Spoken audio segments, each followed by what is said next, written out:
Hello and welcome to Cooking with Rob. Today I'm going to show you a super easy party-friendly recipe. It's going to be 3 bruschettas that don't take very long to make. There are going to be 2 spicy ones that's going to have radish and mustard, and 1 more mild one for your timid friends that will have kale microgreens on it.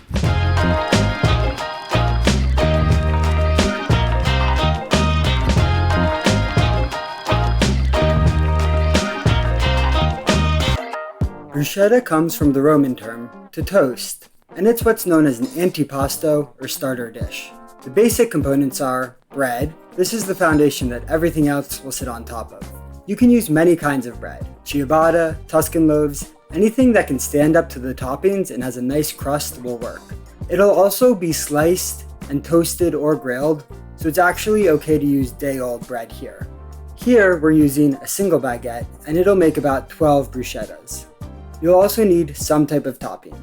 To make ours, we're going to use 1 medium-sized tomato, about a teaspoon of pepper, and some olive oil, Parmesan cheese, and salt.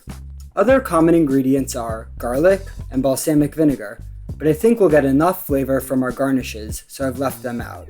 Finally, we've got some spicy and mild microgreens to add a bit more flavor and color. Alright, let's get going. The first step is to cut your bread. You want it to be a little bit thicker, somewhere between 1/2 and 3/4 inch is perfect. I'll now put these in the oven at 425 degrees for 6 minutes, keeping an eye on them and taking them out when they're golden brown. The next step is to prepare the topping. First, I'll dice my tomatoes, ending up with little cubes that will provide some nice texture to my bruschetta. I'm not going to be crazy about it, but it's good if some of the juices and seeds stay on my cutting board and out of the topping, just to keep it from getting too wet. After I've got the tomatoes done, which are the bulk of my topping, I'll add the pepper, salt, olive oil, and cheese. Because the tomatoes can be different sized, I find it best to add these other parts by feel. And all the ingredients are good alone, I guess except for pepper, so you really can't go wrong with your ratios. When they're together, you'll want something where you can taste the balance between the salt, the acidity from the tomatoes, and the fat from the oil and cheese. It should hold together and have a nice textured look to it. Once you've got all your ingredients prepped, it's time to start assembling. And it's dead simple. Just put a dollop of your topping on each of the toasts. And this gives us a pretty classic bruschetta, which is a really nice foundation for more flavors, but is also great alone.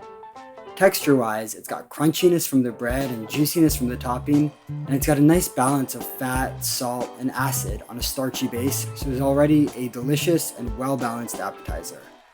The final step is to add a little bit more flavor and color to our bruschetta, and we're going to do that with microgreens.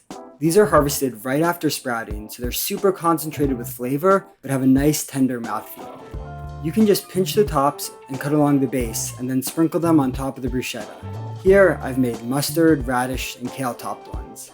So there you have it. If you're interested in growing your own ingredients like I've done here, I recommend you check out our how-to videos or grow kits.